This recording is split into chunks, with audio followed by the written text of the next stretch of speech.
Next speaker is a special one because this person is our keynote speaker, Major General Gavin J. Gardner, who is Commanding General of the 8th Theater Sustainment Command of the United States Army. This will be nice one.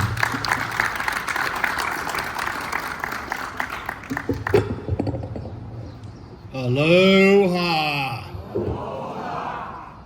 You know, when you're like the fifth speaker to get up, you got to make sure everybody's still awake, right? And as an Army guy, I have to talk loud because I probably can't hear. So first and foremost, it is an absolute pleasure to be here. It's great to see that the liquid aloha stopped. The sunshine has come out because we are honoring the best people ever, our veterans. So first and foremost, to the Vietnam veterans, and I do see you out here, thank you for your service. It's great to see you here honoring our Korean War veterans.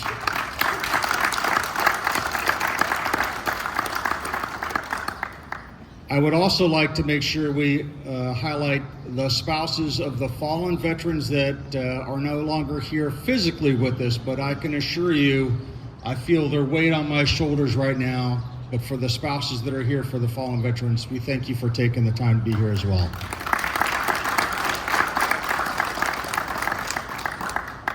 I'm up here with the rest of the Joint Force. You've heard about, from our Air Force, Guard, Navy. I'll talk a little bit about the U.S. Army's role here, continuing the Pacific. But again, today is about a special day. It is about the Korean War Armistice. A couple more folks, though, I think we ought to recognize. So first and foremost, for the young volunteers from the Waiapu ROTC Color Guard, thank you for coming out here today and presenting our flag. Well done.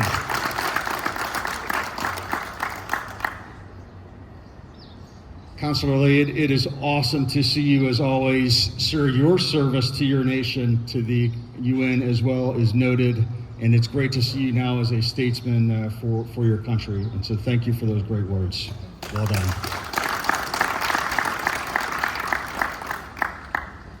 Okay, so we're honoring that great Armistice agreement that took place 71 years ago, but has already been highlighted by the Vice Admiral.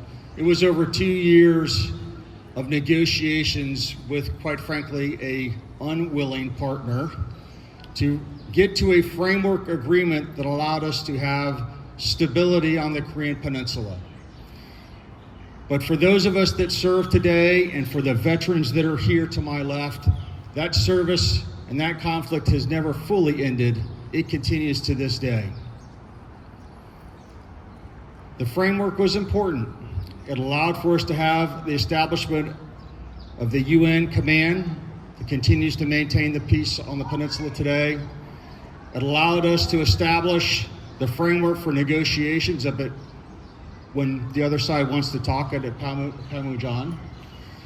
It allows us to make sure that small incidents don't grow into large incidents. And it gives a guide and framework for commanders to make sure that they have the tools necessary to de-escalate situations, or as appropriate, to remind those on both sides of the border that peace and stability are the only way to go. So that's important. Now, how is the U.S. Army Pacific's place in this? Well, on behalf of my commander, General Charles Flynn, the commander of the U.S. Army Pacific, the Army stands ready with the Joint Force to maintain the peace and security, not only in on Korea, which is very important, but across the entire Indo-Pacific. And as General Harris highlighted, it is about a free and open Pacific. It is about maintaining democracy, free trade, and allowing people to be treated with dignity and respect, to decide amongst themselves how they will live their lives each and every day. And that occurs because there are volunteers and those that take up arms in order to protect our way of life. And so for the current and serving soldiers that are still out there today, and when I say soldiers, I mean the Joint Force, to include the Space Force, so thank you for that. It is also about the veterans that have served as the foundation for those of us that serve today as hallmarks for what the standard is.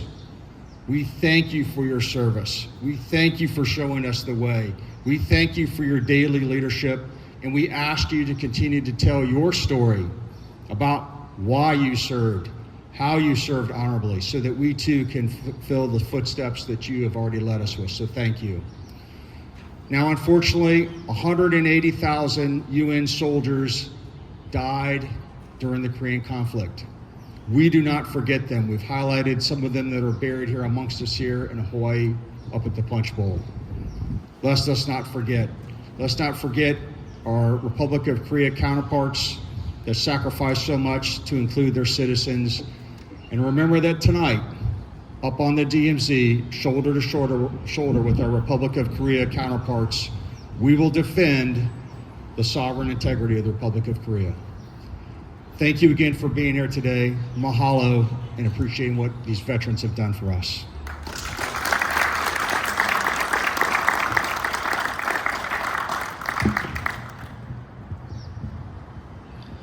Mahalo, Major General Gavin J. Gardner.